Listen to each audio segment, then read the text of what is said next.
Amis du rugby, bonjour. Comme cité précédemment, voici donc l'équipe de Grenoble, deuxième prétendant pour cette finale. Grenoble, qui dès la demi-finale, en première minute, prend un essai. Puis, sur un petit coup de pied rasant, à la 15e minute, prend un deuxième essai. Et malgré tout cela, Grenoble va résister. Avec un capitaine comme BMP Blanc-Mapaz qui va leur dire les gars, certes ça commence mal, mais le match n'est pas terminé. Et il aura raison, en effet, parce que Grenoble va tenir devant. Grenoble va jouer tactique. Et Kadiri, à la 32e minute, il trouve le trou avec ses grands enjambées et il marque. À ce moment-là, le score évolue.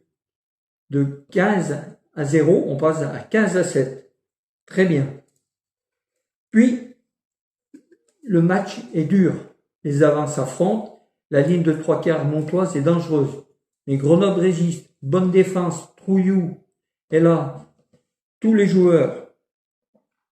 Et un carton jaune arrive.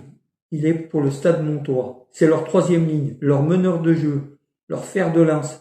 Celui-là, il fait mal. Mais il sort. Tant mieux. Parce que là, Grenoble va appuyer où ça fait mal. Et Gojinava, à la 40e, il trouve avec en force ses avants la ligne. Du coup, c'est 15-14. Mais le match n'est pas terminé. On continue les arrêts de jeu. Et Mont-de-Marsan joue à 12. Grenoble est toujours là. Et sur un coup de pied tactique, avec le ballon, Kadiri en bord de touche, pour une passe relayée pour Farnou, une passe digne d'un basketteur, va aggraver le score. Tant mieux. Deuxième mi-temps. Orioli à la 56e trouve aussi la force pour aller marquer grâce à son paquet. Les Montois réagiront, mais trop tard, car Fusier, comme je l'avais dit dans la vidéo qui précédait, j'avais signalé que le banc des remplaçants feront la différence en deuxième mi-temps. Et Fusier m'a donné raison, car il marque à la 70e minute. Il donne le coup de grâce. Score final 36-27. Bravo Grenoble. On retient de ce match la discipline des Grenoblois, qui avait été leur point faible quand ils sont allés à Nevers.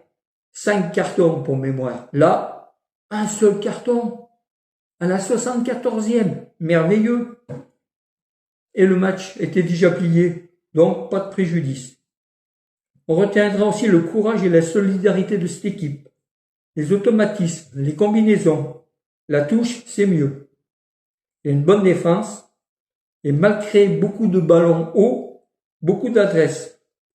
Mais tout cela suffira-t-il face à Oyonnax? Mon prono, je vais donner Oyonnax pour l'ensemble de la saison.